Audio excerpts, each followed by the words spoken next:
So we're here for tonight's Rails volleyball game against Duluth Denfeld, and joining me now is head coach Trish Jahola, and thanks for joining us, Trish. Yes, no problem. So it's a shortened season, but you get to play. How are the kids feeling about getting back on the court, and how has COVID kind of affected things as you prepare for the season and practice and games and all those things? They're excited. It was, they were a little bit bummed when they heard the season was in the spring because there was still no guarantee that they were going to have a season in the spring. So when it was moved back to the fall, they're very excited. COVID has brought a lot of changes to volleyball this year, but they're just happy to be in the gym, so they're willing to work with whatever it takes to be able to have a season.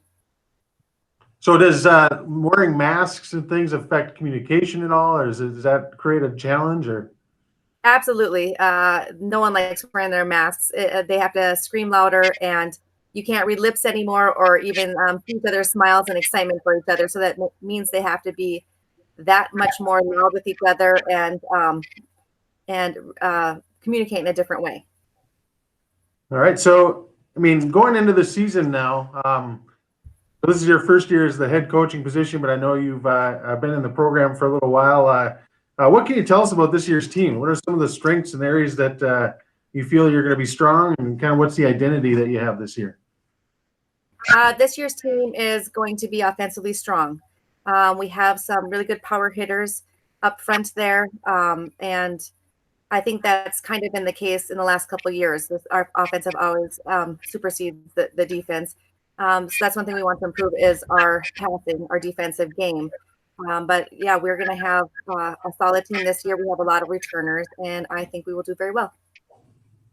And if you had to identify areas that you're hoping, you mentioned defense a little bit, but it's a short season, so you don't have a long time to, I guess, get a ton of practice and things like that. But what are you hoping to see improved by the end of the season? Like I said, the passing is probably our weakest point.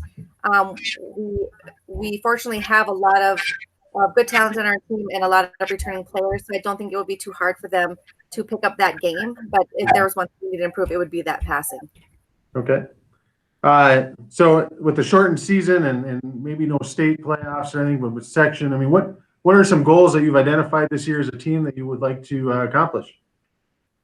To be fundamentally sound. I want our hitters to be strategic and strong, both in their serves and in their hits, and the defense to be able to read the tips and get there. If we do those things, I think that we will do well in defending our title as Lake Superior Conference champions. All right. So who are some of the leaders on this year's team that you're going to be kind of relying on to lead the team? So this year we have Cameron Wright, who's a senior returning player. She's been on varsity, I believe, for 3 years. Defensively, she's grown and matured in her passing, so she'll be a big help in that area. We have Aubrey Garn, who was a senior returning player. She was outside hitter last year. This year, she's going to have more of a middle hitter role.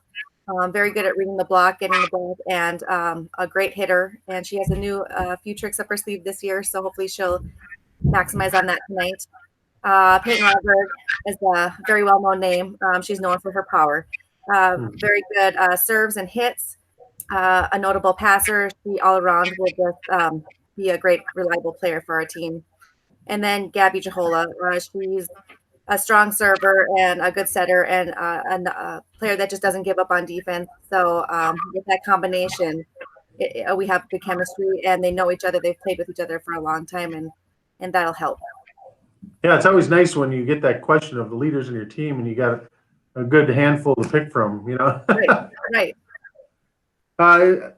Also, there's obviously going to be some roles that need to be filled from the group that left from last year. Who are some newcomers that we can expect to see contribute this year? Right. So we have Caitlin Dumaris, who's a senior. She was on varsity last year, but didn't get to see much playing time with the seniors that were there last year. She has a great block. She's going to be really helpful for us as we go forward. And Maddie Walsh, a sophomore, she's a good outside hitter, very strong with her serve, and a very good passer. So she'll be filling that role of 6 positions this season, and she'll do a really good job for us. We also have some some backup defensive players, Kylia Jarvie and Bailey Evers, and then Kayla Beal and Kate Vogel and Jalen Milan for backup hitters. So they all bring something different to the game and are always ready to come in when we need them. So, looking at your schedule, again, not a ton of games, but what games are you kind of looking forward to? What are some of the ones that you have circled on the calendar that are big ones that are going to be measuring sticks for you? Well, you can't be from Proctor if you're not excited to play Hermantown. So that'll be our number one game that we will be looking forward to. They gave us a tough game last year, and they did not lose a lot of players, or I should say they have a lot of returning players. So they'll be very strong. So we'll be ready to meet them in November here. I think it's the 12th.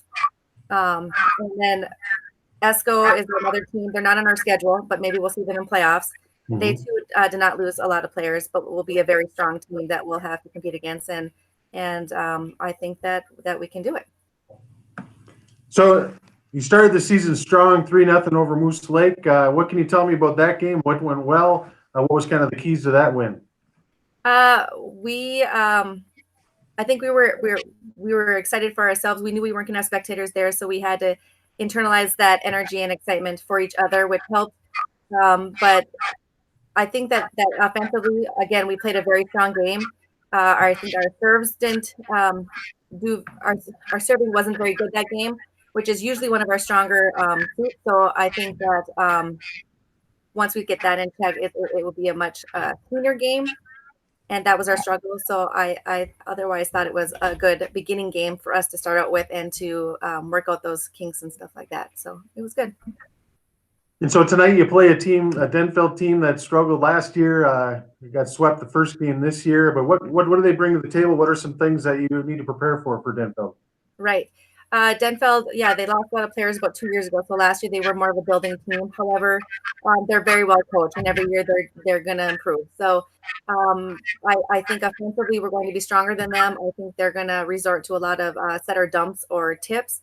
And we worked on that a lot this week, just hoping to pick those up and be ready for whatever they bring to us tonight. So how excited were you and the players excited to hear that we can have fans in the gym? Is that obviously a big deal? Oh, they're very excited. I mean, it's still not the same as having their peers who are a lot louder and a lot more exciting, but they're so happy that their parents can be there. And I know these parents will step up and get love for their daughters and help the energy level in that gym. So it's exciting, and they're all happy that they can have their parents there tonight. Well, Rails versus Denfeld, Rails TV tonight. Trish, thanks for joining us again, and best of luck. Thank you. See you there.